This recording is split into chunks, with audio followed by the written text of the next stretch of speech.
Hi friends, দেখুন আমি আজকে কি রান্না করছি।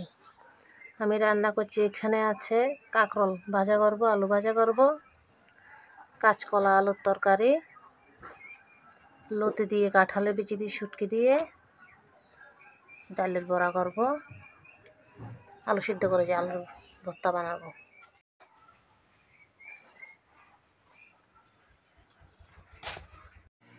দেখুন আমি ডালের বড়া করেছি, কাঁকরোল ভাজা, আলু ভাজা, লতি কাঁঠালের বিচি শুটকি, কাঁচকলা আলু ডালের বড়া দিয়ে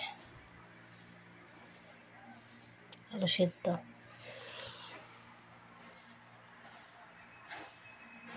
কেমন হয়েছে জানাবেন কমেন্ট করে। নিয়ে নিলাম ভাত।